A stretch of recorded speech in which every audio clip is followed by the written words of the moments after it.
आज हम आपको भारत के एक ऐसे शहर की सैर पे ले जाएंगे जहां हर साल देश के कोने कोने से 2 लाख से भी ज्यादा बच्चे कोचिंग के लिए आते हैं और भारत के इस शहर के नाम कई वर्ल्ड रिकॉर्ड भी दर्ज हैं और भारत में सबसे ज्यादा हॉस्टल और पेइंग गेस्ट भी आपको यहीं पर देखने को मिलेंगे। ये शहर अपने गार्डन, ऐतिहासिक महलों और मंदिरों के लिए काफी ज्यादा प्रसिद्ध है और यहाँ पर बने सोने के गहने भाई बहुत ही खूबसूरत होते हैं। और इस शहर में स्टूडेंट्स की लाइफ कैसी होती है इसके ऊपर एक वेब सीरीज भी बन चुकी है और इस शहर का इतिहास सैकड़ों साल पुराना है। यहाँ पर ऐसी भूतिया जगह भी है जहाँ पर लोगों को सच में भूत का एहसास होता है और यहाँ की कचौड़ी की तो बात ही अलग है यार, एक नंबर टेस्ट है। और ये राजस्थान का एक बड़ा ही पावर जनरेशन केंद्र भी बन गया है। दोस्तों ये शहर कोई और नहीं बल्कि राजस्थान के कानपुर और औद्योगिक नगरी के नाम से प्रसिद्ध कोटा शहर है। तो चलिए दोस्तों एक साथ चलते हैं कोटा शहर के सफर पर। दोस्तों वर्तमान समय में कोटा की आबादी के लिहाज से ये राजस्थान का तीसरा सबसे बड़ा शहर है। जयपुर और जोधपुर के बाद सबसे ज्यादा आबादी कोटा की ही है। कोटा शहर की कुल जनसंख्या 15 लाख के आसपास है और शहर में 80% लोग हिंदू समुदाय के ही हैं, तो वहीं पर 15% लोग इस्लाम धर्म को मानने वाले हैं। इसके अलावा बौद्ध, जैन, सिख और ईसाई धर्म के लोग भी कोटा में रहते हैं। कोटा में वैसे तो हिंदी भाषा का ही उपयोग किया जाता है, लेकिन इसके अलावा हड़ौती, मारवाड़ी और अंग्रेजी भाषाओं का प्रयोग भी आम बोलचाल के दौरान लोग करते हैं। अब दोस्तों कोटा में तो लोग वैसे सैकड़ों सालों से रह रहे हैं, लेकिन नगरी के रूप में कोटा के इतिहास की कहानी सन 1575 के आसपास से शुरू होती है। यहाँ पर कोटिया भील नाम के आदिवासियों का शासन चला करता था और कहा जाता है कि कोटिया भील ने इस स्थान पर नीलकंठ महादेव मंदिर बनवाया था और इसी को शहर के स्थापना के रूप में माना जाता है। इसके बाद बूंदी के राजा जय सिंह ने कोटिया भील के साथ युद्ध किया और छल कपट के जरिए कोटिया भील को मार गिराया, लेकिन कोटिया भील ने अंतिम समय तक हार नहीं मानी और राजा से युद्ध करता रहा। कहा जाता है कि सिर कटने के बाद भी कोटिया भील का शरीर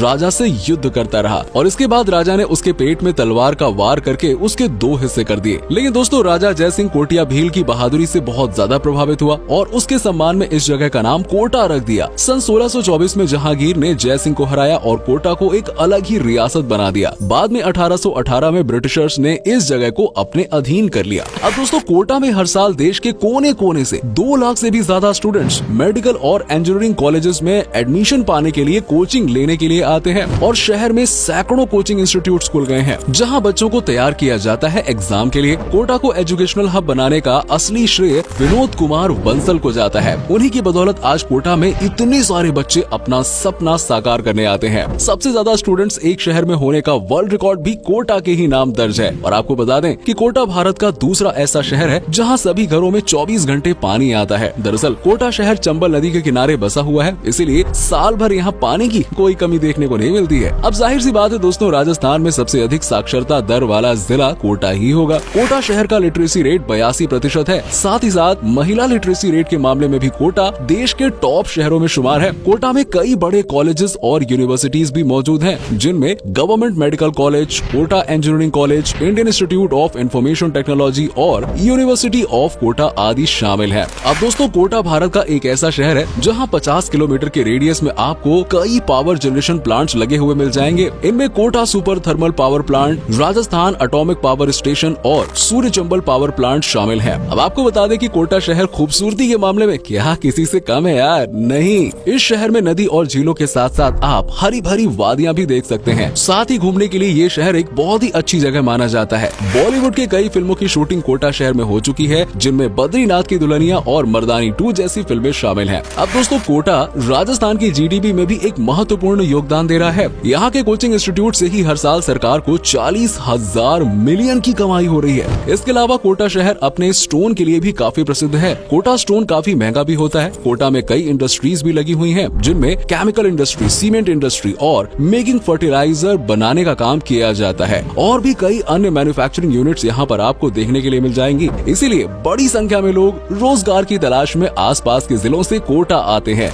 अब दोस्तों खेती बाड़ी के मामले में भी कोटा किसी से कम नहीं है। यहाँ गेहूँ, धनिया, कॉटन, ज्वार और ऑयल सीड्स का उत्पादन बड़े पैमाने पर किया जाता है। इसके अलावा कोटा शहर अपनी गोल्ड ज्वेलरी और डोरिया साड़ियों के कारण भी देश भर में प्रसिद्ध है। रेशम, टेक्सटाइल्स एंड हैंडीक्राफ्ट्स का काम भी यहाँ पर बड़े पैमाने पर किया जाता है। आपको बता दें कि साल 2018 में कोटा ने एक और वर्ल्ड रिकॉर्ड अपने नाम किया था। इंटरनेशनल योगा डे के अवसर पर कोटा में बाबा रामदेव की मौजूदगी में 1 लाख से भी ज्यादा लोगों ने योगासन कर Guinness book of world records में अपना नाम दर्ज कराया था। अब दोस्तों एक रिपोर्ट के अनुसार कोटा शहर में साल भर में सबसे ज्यादा साइकिल रेंट पर ही ही ली जाती हैं। इसके अलावा स्पाइरल नोटबुक की खपत भी सबसे ज्यादा इसी शहर में होती है। अब कारण तो आप जानते हैं यार, बताने की जरूरत नहीं है। दोस्तों, कोटा के इतिहास और यहाँ के लोगों का रहन सहन और शहर की संस्कृति सहित अन्य चीजों के बारे में अगर आप ज्यादा जानना चाहते हैं तो हम आपको रेवोल्यूशन 2020 और लाइफ इन अ नटशेल जैसी किताबें पढ़ने की सलाह देंगे, जिसमें कोटा के बारे में एकदम विस्तार से वर्णन किया गया है। पढ़ो यार, मजा आ जाएगा। दोस्तों, कोटा में ब्रिजराज भवन नाम का एक होटल है जिसे भूतिया माना जाता है। दरअसल ये एक बहुत ही प्राचीन हवेली है जिसे अब होटल में कन्वर्ट कर दिया गया है। इसका निर्माण सन 1857 में अंग्रेजों ने करवाया था। अब भले ही ये जगह भूतिया है, लेकिन फिर भी लोग दूर दूर से इस होटल में रुकने के लिए आते हैं और होटल में रुकने वाले मेहमानों को अक्सर अपने आसपास किसी सांप के होने का एहसास होता है। अब पता नहीं यार इन बातों में कितनी सच्चाई है, तो वहाँ जाकर रहकर ही देखना पड़ेगा।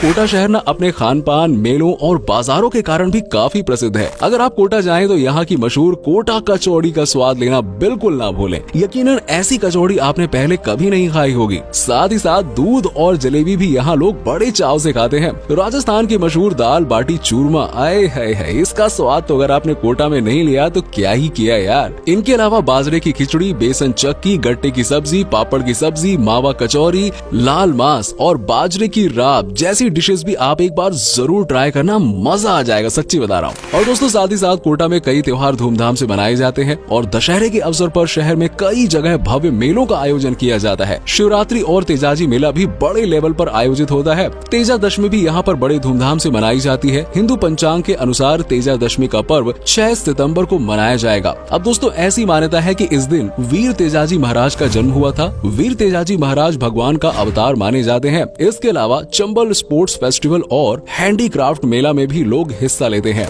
अगर आपको शॉपिंग करना पसंद है तो कोटा के रामपुरा बाजार, इंदिरा बाजार और गुमनपुरा जैसी जगह पर जा सकते हैं। यहाँ पर काफी किफायती दामों में आप अपने लिए और अपने दोस्तों के लिए शॉपिंग कर सकते हैं। सिटी मॉल कोटा का सबसे बड़ा मॉल है। वीकेंड पर इस मॉल में पैर रखने की जगह नहीं होती है, इतनी ज्यादा भीड़ देखने को मिलती है। स्टूडेंट्स भी पढ़ाई से ब्रेक लेकर यहाँ पर मौज मस्ती करने के लिए आते हैं। चलिए दोस्तों, अब आपको हम कोटा के उन जगहों के बारे में बताते हैं जहाँ आप घूमने के लिए जा सकते हैं। 7 वंडर्स पार्क कोटा की सबसे पसंदीदा टूरिस्ट डेस्टिनेशन बन गई है। अगर आपको वर्ल्ड टूर पर जाने का मन है और दुनिया के 7 अजूबे देखना चाहते हैं, लेकिन आपका बजट कम है, तो यार कोटा के 7 वंडर्स पार्क जाएं। 50 एकड़ एरिया में बने इस पार्क में दुनिया के सभी 7 अजूबों के प्रतिबिंब बनाए गए हैं। इसके अलावा मुकुंदरा हिल्स टाइगर रिजर्व में आप जंगल सफारी के साथ साथ वाटर सफारी का आनंद भी ले सकते हैं। कोटा का सिटी पैलेस, जिसे कोटा गढ़ के नाम से भी जाना जाता है, ये एक देखने लायक जगह है। वहीं शहर के बीच में किशोर सागर झील बनी हुई है, जो एक कृत्रिम झील है, और इस झील के बीच में जग मंदिर पैलेस है, जो करीबन 282 साल पुराना है। सन 1740 में 2 रानियों ने मिलकर इस महल का निर्माण कराया था। और अगर कोटा की खूबसूरती को करीब से देखना है तो यार गेपरनाथ मंदिर जा सकते हैं। ये मंदिर भगवान शिव को समर्पित है और यहाँ तक पहुँचने के लिए आपको 800 सीढ़ियाँ चढ़नी पड़ेंगी। भाई देख लो कितनी हिम्मत है आप में। और ऊपर पहुंचकर एक बहुत ही खूबसूरत वाटरफॉल भी आपको देखने को मिलेगा। और दोस्तों, गराड़िया महादेव मंदिर जाकर भी आपको काफी सुकून मिलेगा, सच्ची बता रहा हूँ। चंबल नदी और पहाड़ियों के बीच में मौजूद इस मंदिर से प्रकृति के जो खूबसूरत नजारे देखने को मिलेंगे ना, कमाल है वो। और दोस्तों, राव माधो सिंह म्यूजियम और ब्रिज विलास पैलेस सरकारी म्यूजियम भी आप जा सकते हैं, जहां आपको कोटा के शाही परिवारों के इतिहास और राजस्थान से जुड़े कई अनमोल चीजें देखने को मिलेंगी। कोटा शहर अपने गार्डन्स के कारण भी प्रसिद्ध है। चंबल गार्डन स्थानीय लोगों के बीच पिकनिक की एक अच्छी जगह है। इसके अलावा छत्रविलास उद्यान भी आप विजिट कर सकते हैं। अगर आप कोटा जाएं तो कोटा बैराज और हैंगिंग ब्रिज भी जरूर देखें। ये दोनों ही जगह